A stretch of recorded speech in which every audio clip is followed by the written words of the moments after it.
This is a presentation about World War II. You will learn about the causes of World War II and the impact it had on American life. There were three main causes of World War II. There are the failure of the Treaty of Versailles, the failure of the Munich Agreement, and the failure of the League of Nations. The Treaty of Versailles was signed after World War I ended and stated that Germany held all responsibility for starting the war and in turn would have to pay for damages done. It also limited the number of men in the military and limited how much power Germany had.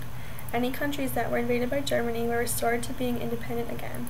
The Treaty of Versailles failed because once Hitler gained enough political power, he built up Germany's army and invaded an area known as Rhineland. This meant that he had broken all the clauses and that other countries in Europe could take action if they so desired. The Munich Agreement, also known as the Munich Pact, was signed in 1938.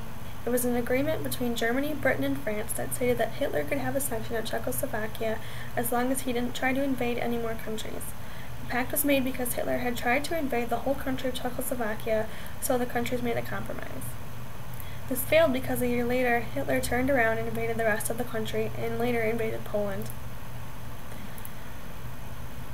The League of Nations was established after World War I to try to make it so that there was fair trade and peace around the world. However, it disbanded after World War II because it had not met its goal and fell apart. The League of Nations was supposed to be what the modern-day United Nations is. However, it was not very strong in power. It had no independent army in a time where military power was needed. It also did not contain every nation in the world. There was no reprimand if a nation dropped out. Their only punishment was to cut trade off with that country. However, many countries would continue to trade with the cut-off country. What is by far the biggest weakness was the fact that they only met 4 times a year. So if something happened, it could not be taken care of right away. This was evident when Germany invaded Czechoslovakia and no one did anything to stop it.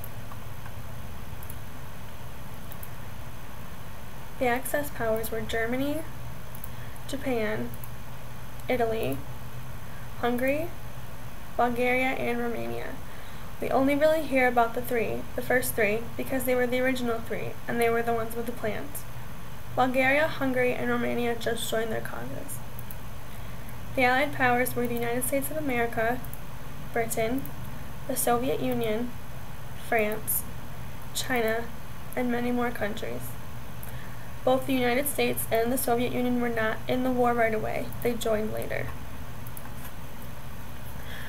The Axis powers had goals they wanted to achieve in the war. Mainly, Hitler wanted to get Germany's power and land back, and Japan and Italy wanted to become world powers. Japan wanted to get into East Asia to rule. Italy wanted to spread its government to more of Europe, and both Germany and Italy wanted to destroy communism. Later, Hitler's big goal was to annihilate any non-Aryan person in his territory in what we know as the Holocaust. The bombing of Pearl Harbor happened early in the morning on December 7, 1941.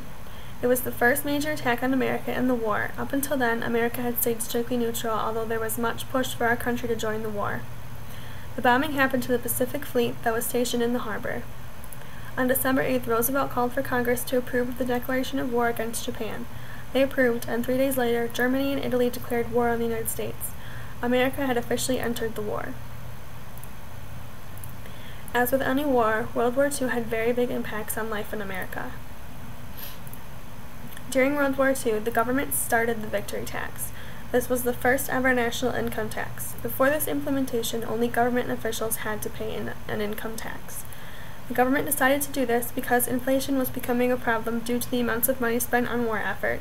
They thought that this was the best action to take for everyone in the country. Many men were drafted into the war, which meant that the women of America were left to make sure everything ran smoothly. Women started working jobs that normally men were holding, such as factory workers. They had to raise their families on their own. They were officially allowed to serve in the military, and any women that did not want to serve in the military would volunteer their time in organizations like the Red Cross.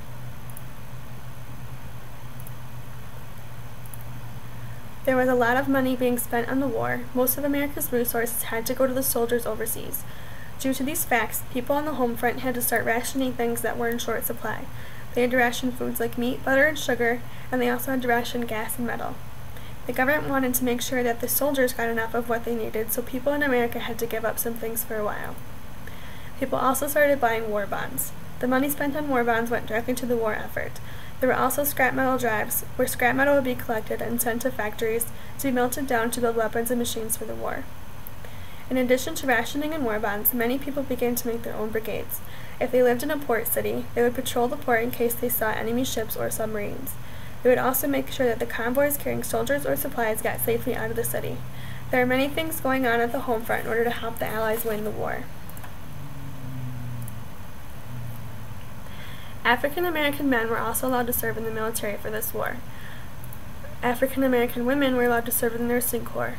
However, both groups were heavily segregated due to the lack of civil rights in America at this time. After Pearl Harbor, many Americans were afraid of the Japanese people living in America. They thought they were spies, and so did the government. Roosevelt signed an executive order to send every Japanese person living in America into internment camps. This meant that 120,000 Japanese people were moved into camps all over the country.